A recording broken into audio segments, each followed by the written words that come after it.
Hi, I'm Alex, I'm Annie. and welcome to the Research Room, a space to make research by the people for the people. Perfect synergy.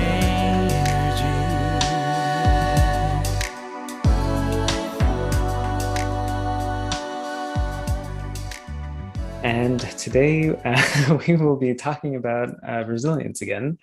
Um, and this time we are focusing more on like what actually predicts resilience. So what are the factors that go into people that make quote unquote resilient people? And there's going to be like some individual factors. There's also going to be some like environmental factors. And like we want to consider all these different things that go into this idea of resilience.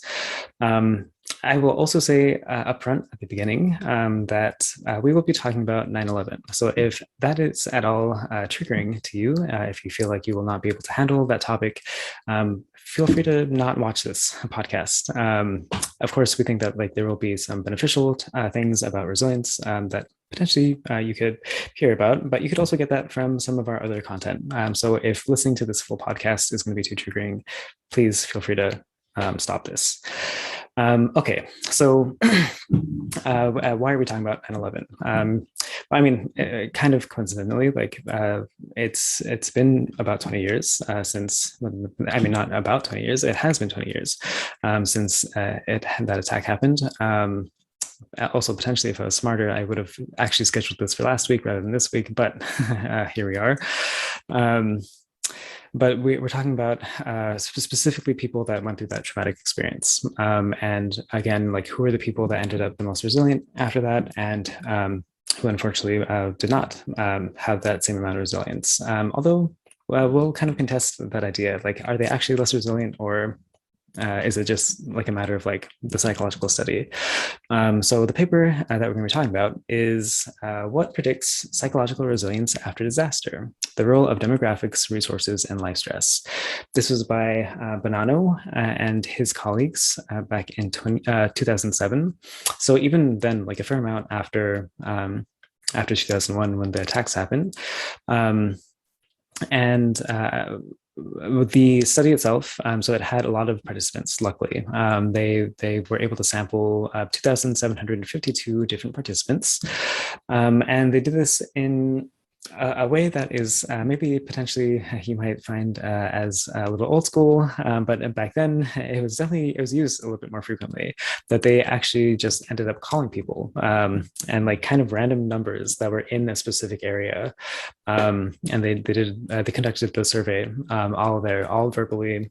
So the experimenters, they actually like ended up asking the questions. The people had to verbally respond like, yes, I agree with that, no, I don't agree with that, or like, yes, that is like severely impacting me, like things like that, right?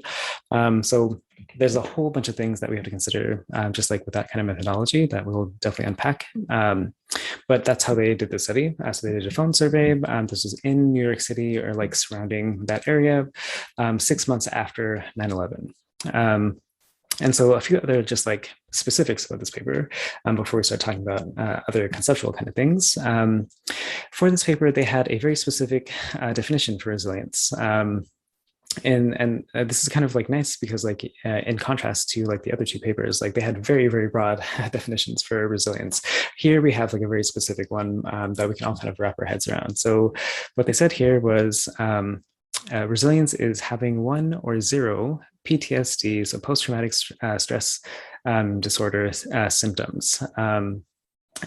Also that, as well as low depression and also low substance use. So as long as that was all true, they categorized you as resilient.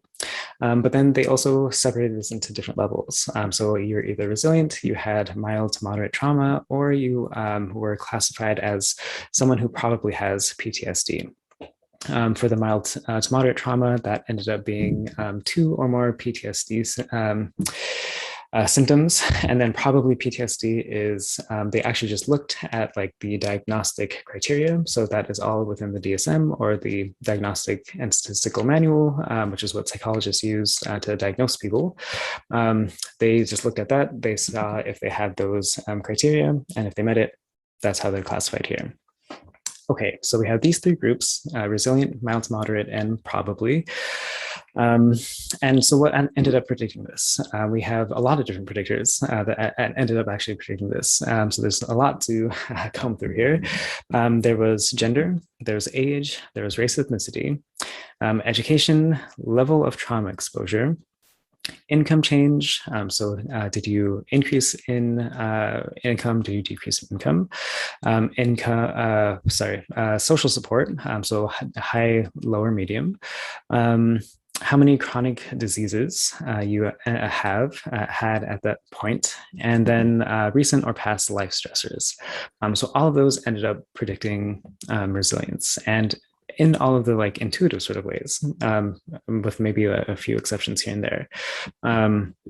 Some that I do want to point out right now is that gender, that was a big one. And we will definitely spend some time on this one, that women ended up being less resilient than men in the study.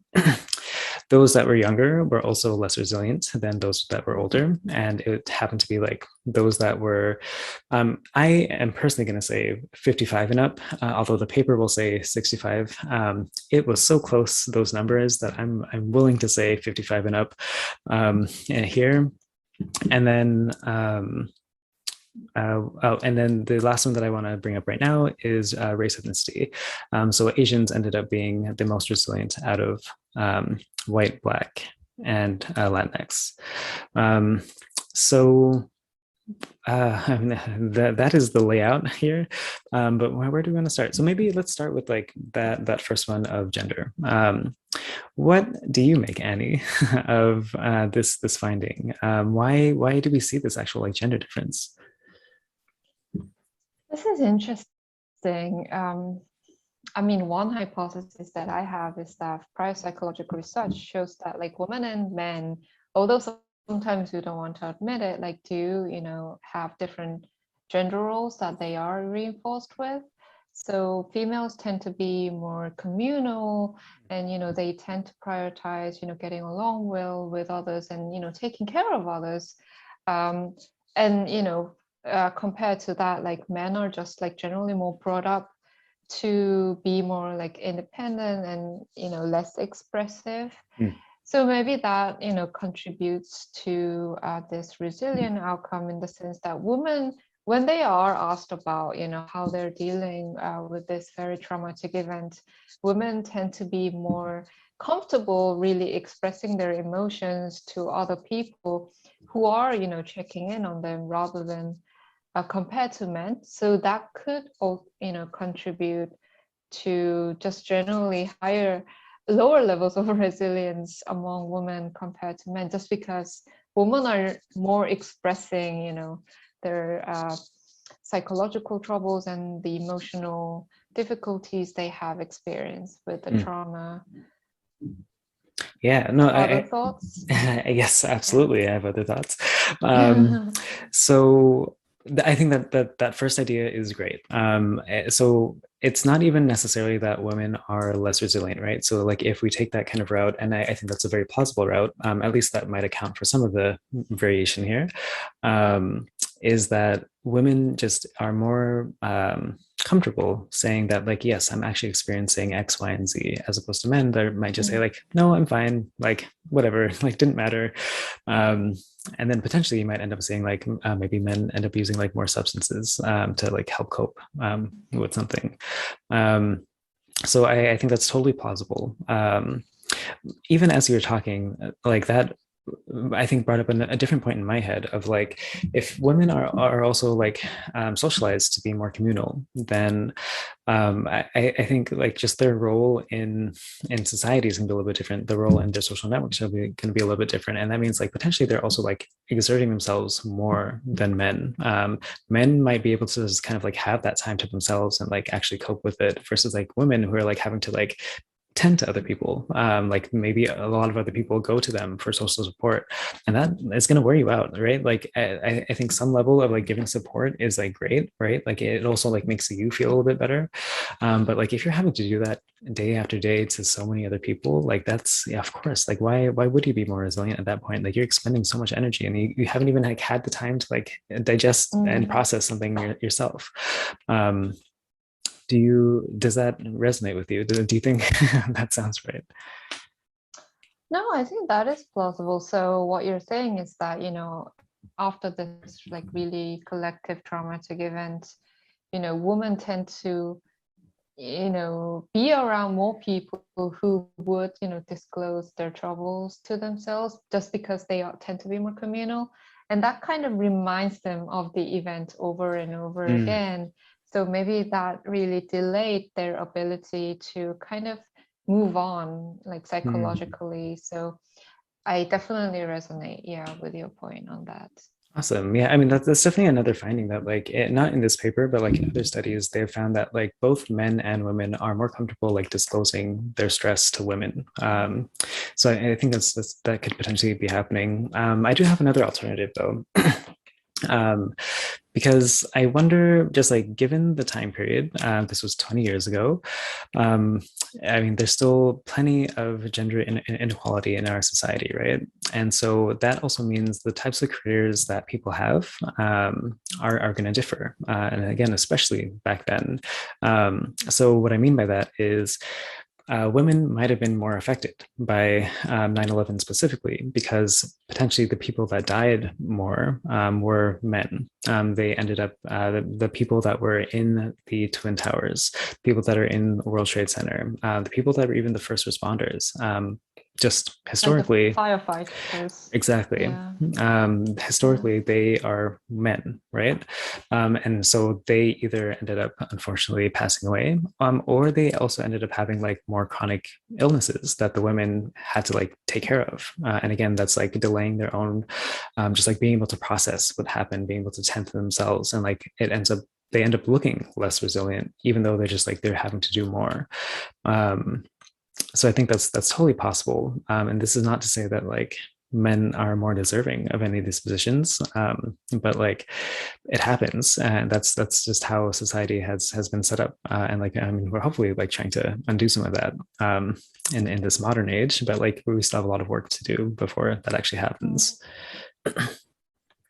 Yeah, I mean, this question we can't answer, but this kind of led me to question like how we should be using social support in times of like traumatic events, like given the discussion we had about like women being the person who are with people who keep like disclosing their emotional difficulties to them. Like, do you think sometimes it is recommended, like when you're going through hard times, first, try to take care of your emotions and, work through your emotions yourself first, like before seeking out social support and, kind of discussing your emotions with others. So do you think, if that, happened for a woman, could there be a possibility that the results could have been different? This is totally like we can't answer them now. Like it's not mentioned in the paper, but it's just something that I thought about. Yeah, no, I think that totally makes sense. Just the idea that like we should always be taking care of ourselves first, right? Like, because you're no good to other people if you are just worn out, if you are stressed out, and like that kind of stuff, right?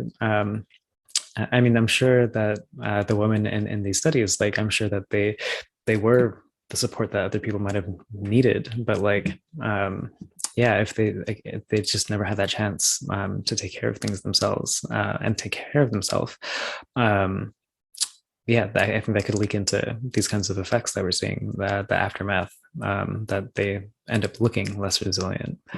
Yeah, I mean, I agree with that. Yeah, I think that's interesting. I mean, it's something I don't think I've seen a lot of like work on this, maybe because I'm not familiar with the literature, but it's worth looking up. Yeah, I'm curious. Yeah. Right. So I'll say, in my experience, I haven't seen much literature on it, but I do know that psychologists and therapists, like that is how they are like kind of trained, right? Like they tell people like, hey, take care of yourself first. Like you have to make space for yourself. You have to like save your own energy for yourself. And because that same sentiment that like if you're not doing that, then like you're not going to be good to other people. You're going to be like irritable. You can't be empathic. You can't like just do these other like things that in society, right? You don't even have the energy to feel empathy towards others. Yeah, that makes sense. But like one of those unfortunate disconnects between like therapy and like where they're at versus like research. Because I mean, there's so many things that like I personally also just like believe to be true, but like research doesn't necessarily support it because how do you really do that study, right? Like that would be a very tough thing to like find that effect, but we see it in real life. Yeah. So then, there is still a big gap. Yeah, right. Between. All of this is like, I think maybe this also ties into the potential discussion on like maybe the age differences that we saw, or like also the ethnicity differences. Is there one that you want to start with? Asians, that finding was very interesting. So, the paper shows that Asians are 3 times more likely to be resilient, after 9/11 compared to whites. And yeah, that was puzzling to me. But then, I have personal theories just because I am Asian and I am brought up with Asian values and cultures. One thing that I thought about was that like I feel personally that like Asians are generally more reserved with openly expressing their emotions, whether that's happiness, sadness, particularly to strangers and to very openly. So in this study, what researchers basically called people and asked about their experience after 9/11. So I do think that Asians would have generally been less likely to really disclose how they felt and like what kind of difficulties that they experienced, compared to more expressive whites, potentially. So, the reason is kind of same. The reason for this difference is kind of similar for the gender difference, but it's just in the opposite direction.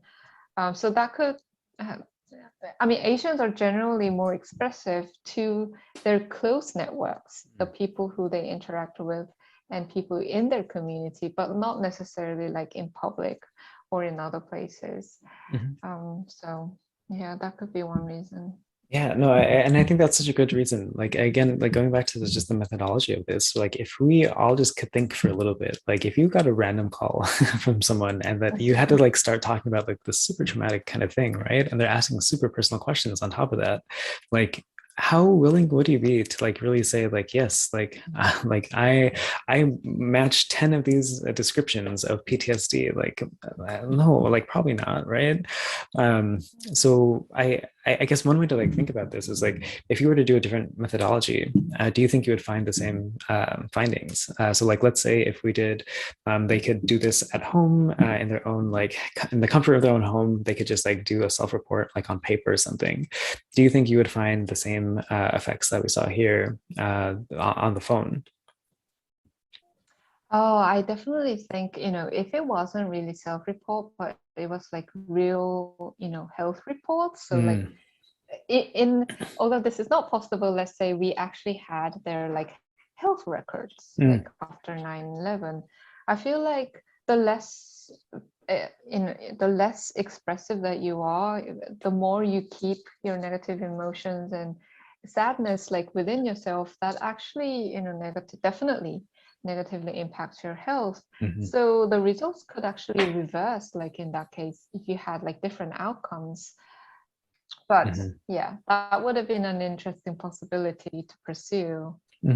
Yeah, no, I think that's also a good idea. And these kinds of studies actually do happen, not that often, but like they do happen where like they can go back and just see like what were the mental health records before and after certain events, and like maybe they can't like tell anything about like an individual, but like definitely on average, if you see these effects, like I think it would support exactly what you're saying, that like if people are just kind of like withholding their negative emotions and they're suppressing everything, that would like maybe you might sound better, but like and like that's what we see in this the phone call sort of thing, but maybe their actual health is deteriorating as they're doing that. And I think we could see that in maybe like cholesterol levels or like with blood pressure and things like that, that would absolutely be affected by this.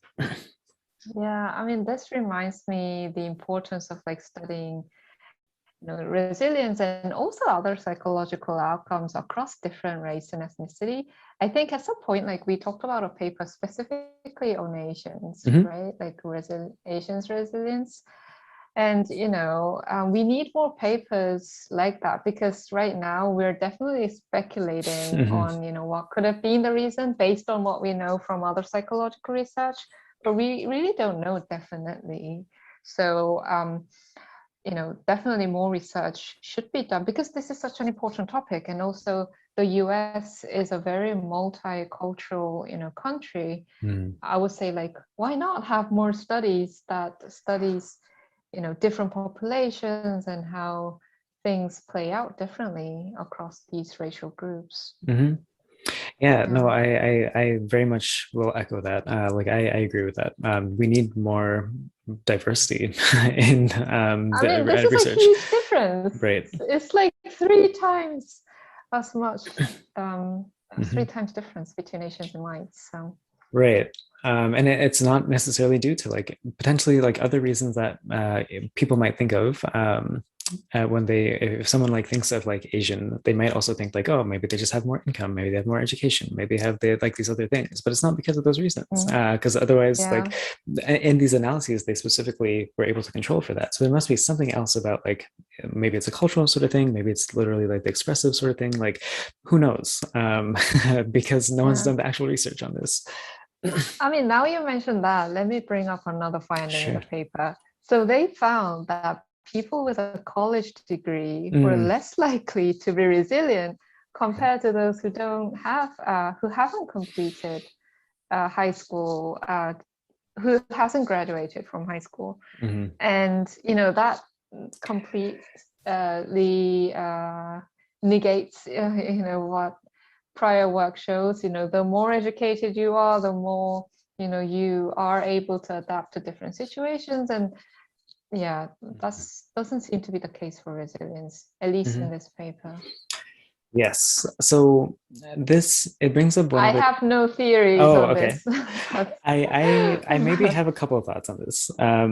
One is that like in this specific case, like again, just the kind of professions that were mostly impacted here, like I am potentially like those are the people that had the college degrees, right? So their networks, right? Exactly. Just people this around them. The severity of which they had the experiences, right? Like, yeah, I think that could potentially make sense. There's also maybe just like the other idea of how people like. I'm trying to think of how do I actually say this, because I have one way of saying this, but I don't know if it's going to make sense. But maybe if we go back to like the idea of mindfulness and like this whole idea that like the more educated you are, potentially the more that you like overcomplicate things, and the more that like you overthink things, and the more that you question things, and like things like that. That like when you have that like you're educated, you have that 4 years of higher education. Maybe you just kind of like you're questioning life a little bit more. You're questioning why did this happen? You're questioning like all these other like alternatives that like maybe that's just not helpful in this kind of instance, because it's such an uncontrollable like event. Like what else could you do at that point? You cope with it and you move on. Like I mean, it's not going to happen quickly, but, and not to say this like so nonchalantly, but like you won't necessarily get all the answers that might like fulfill you. Yeah, do you also think it could be possible that like the more educated you are, the more you overestimate that you'll be able to overcome without external help? So maybe, these populations tend to, reach out for help with their problems, and, that just prevents them to move on Uh-huh. simply. So yeah, I think that could also like contribute. Yeah. So I like that idea as well. That like, because in my head it's almost like well, I don't know, I guess maybe this could go either way. As you become more educated, at least in my experience, you potentially also lose more friends. Just because, and not because like they think badly of you or anything Your social necessarily. network like keeps getting, yeah, keeps Right. shrinking maybe. And yeah, I mean, that's because, I mean, potentially all of your time is going to like your education now and not necessarily to like upholding these friendships. So maybe, yeah, they just have like less people to like actually go to, versus like if you didn't have that level of education, if you didn't like move to a completely different place as well as like for your college, right? Like then of course your social network even like decreases even more in that kind of case. Um, so yeah, there's so many things that go on with that. Like, yeah, I'm really glad that you brought that point. Because I also imagine just like Yeah. oh, go ahead, sorry. No, I didn't have anything Oh. important to say. I was just gonna say like the idea that like especially in New York City, like you probably have so many people that like just kind of move there, right? Like they're not necessarily tied to that city. But they move there for the job opportunity or like for whatever, right? And like there are also probably people that like have an education and they think like, oh, I can use my education in this like very like progressive like sort of like place. So yeah, I think that all could potentially like tie into this idea. Yeah, I think so too. Yeah. So we talked about some demographic factors, right? Like Hmm. gender, race, and ethnicity, and we also talked about education. Maybe we can, also move on to some resources part. Hmm. Like, these seems to be really matter for resilience as well. And Hmm. one thing that was interesting to me was that, so when you think about resilience, you can think about it in different ways. You can actually at you can think about it as like a physical resources, like the amount of energy you have, how healthy you are, but then you can also think about like material resources, like how much money you have. And the results do show that like, your health is also important, in terms of like how resilient you are. The less chronic illnesses you have, basically the more healthier you are, the more you are able to better cope with life stresses. But then the money part was funny to me is that being rich doesn't really make you more resilient. Like the amount of money that people had at the time of the study didn't really affect resilience. But then the amount of material resources that they lost due to 9/11 did negatively impact resilience. So this kind of asymmetry was kind of interesting to me. Yes, but I have no theory again. I think it is. Maybe I'll have something after discussing it with you. Probably not. But I do think that it's a really good point that like it's not necessarily just like your level of income. It's regardless of your level that like if you lost something, then like those are the people that like ended up just not doing as well. And so yeah, I mean you could have been making over $100,000. If you felt like you had a substantial loss in income, that's still going to affect you in the same, maybe not in the exact same kind of way, but like you'll still feel less resilient, and you'll end up potentially also having like more stress and more traumatic symptoms because of that. Um, yeah, loss of And I'm also resources. Yeah, guessing, yeah, go yeah. ahead. And I'm also guessing, the loss of resources, at least in this studies context, is the loss of resources due to 9/11, right? So maybe that association like keeps reminding them of like how this traumatic, event has impacted them like physically. So, that also, you know, prevents them again to really cut the ties and move on. So yeah, that could be one reason. Right. Yeah, no, I like that. And I don't know if I have anything else on that. Like because again, like just more research needs to be done on this. Like I don't know why there hasn't been like the follow-ups that like are really necessary on this. um yeah it's a good idea though. I think maybe that like what goes along with that is the idea of like the chronic illness sort of thing, right? The like um so they found it like it's sort of like a layered thing. If you didn't have chronic illnesses, or if you had no, I think if you just didn't have chronic illnesses, you're more resilient than someone who had 1 to 2 chronic illnesses.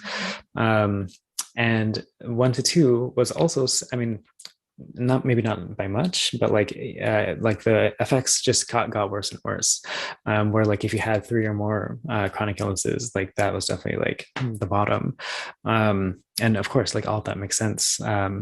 I think maybe that even like ties into like some of the stuff we're talking about last week, where like if you like when it comes to resilience, as long as that resilience thing that you do, whether that is mindfulness, whether that's cognitive behavioral therapy, whether that's listening to music, like as long as something can actually like alleviate some of the stress that's happening, and like of course there's tons of stress with the chronic illnesses, and that only is like getting worse and worse if you have multiple compounded.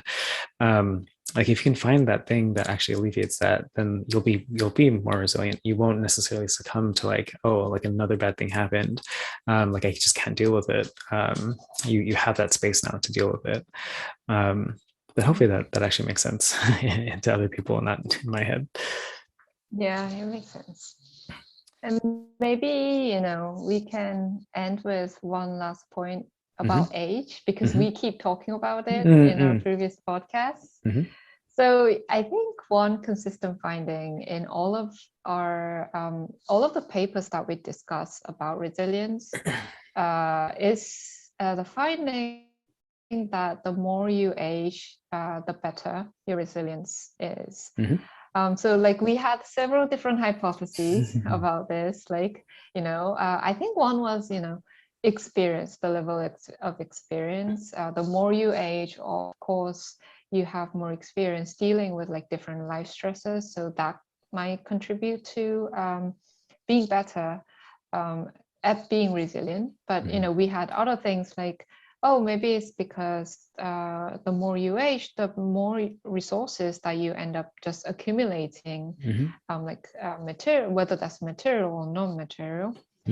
And also we talked about the possibility that the more you age, because you have more life experience, you feel that you're in more control of your environment compared to, adolescents or very young adults.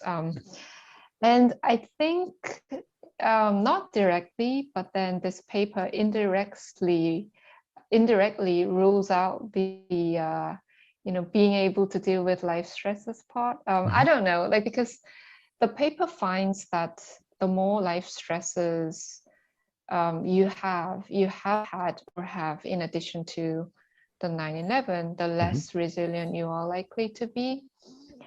So maybe the association between age, and resilience is not really about the more experience you have dealing with life stresses, but other things that we talked about. Yeah, so I think it's still a little up in the air as far as like why age matters. But I don't know if this paper really takes away like that experience sort of thing, because I can kind of think of like experience in a couple different ways of like you could literally just like experience something and like not deal with it well, and like if you can repeatedly not deal with something well, like it doesn't matter how old you are, you'll right? never deal with it properly. Right, yes. Exactly. So potentially if they could ask a question of like, did you have this traumatic event before, and like were you able to like get over it, or like were you able to deal with it in a like healthy sort of way, and maybe that would like help figure that out, who does well, who doesn't. And that has to be somewhat a function of like age, because like you just had more time to like have traumatic experiences. And I think that the second thing is they didn't ask anything about like agency or control. Like we have like proxies for it, like through like the income, education, like that kind of thing. But like not necessarily, right? Like agency isn't necessarily tied to income. Like it's of Yeah. course it's related to it, but like agency can mean so many things. Like if you actually have just have control over your body and like over your emotions, over how you perceive things, that is probably more important at the end of the day. Well, maybe I won't say that because like after at a certain level of income, like of course, like you can't just think your way to being all right. Yeah. But yeah, I think if Yeah, they it's indefinite. Yeah, right. because this paper did not include any like psychological variables. They really focused on like demographic and other more, I guess not structural, but like, you know, resource related factors. So Mhm. yeah, I agree. It's still, there's still a long way Mhm. to really pinpoint like what it is Mhm. about this relationship. Right. Yeah, but I will say we can pat ourselves on the back at least a little bit that like we did say the age thing and it did work out here. And Mm, potentially also like the social support thing, like that is still important. yeah. More people who had more social support, they ended up being the most resilient. Um, but yeah, there's tons of questions that still are unanswered on both of those fronts. So what is the final thing that we want to say on this? Oh, maybe because, you know, we had so many open discussions about the possibilities of the findings. Mhm. You know, I would totally encourage people who are watching this or kind of listening to Mm. this, you know, share their experience, or like if you're a woman, you know, maybe you have your own theories about like why women tend to be less resilient Mhm. compared to men. And if you're Asians, obviously you might have different opinions than the one that I discussed today. Mhm. And you know, getting your feedback would be really eye-opening for Mhm. us, right? Right. So yes. Yeah. Yeah, no, that's great. And you can disagree with us, absolutely, because your experience is going to be better than research on the average of 2,000 people, right? Like that does not have to apply to you. um, and also, maybe I'll just like very quickly say that like even if this is the average effect, that doesn't mean every single woman did worse than men. That doesn't mean every single Asian did better than other ethnicities. So of course, there's tons of room here. Um, Yeah. so yeah, that's a good note to end on. Next week we'll be doing more of this, a little bit more of this. We're going to try to wrap up resilience, although we will not be able to fully talk about everything that goes on with resilience. But one last important piece is just revisiting the idea of like what is resilience, because like okay, things predicted, there are outcomes because of it, but like what is it actually? So I mean, psychologists, of course, they have their definitions, they have their actual measurements and scales that they use, but is that valid? Like, do we agree with that? Are there other ways that we could be measuring this? So we want to discuss all of those kinds of things next week. And until then, we still have more content. We have even more content than before, actually, because now we also have blog posts. So you can keep looking forward to reading more and more about just our thoughts on all these different phenomenon. And yeah, feel free to visit our website, roomforresearch.com, as well as social media, Room for Research, and you'll find everything that we've been doing, and specifically about resilience right now. So until Yeah, next, and oh please yeah, go share ahead. your thoughts. Yes, Yes, very yeah, important. please do. We want to engage in conversations, not just with ourselves, but like with you too. um, all right, cool. So then next week, we'll see you then. Bye for now. Bye. You with the sun will breathe.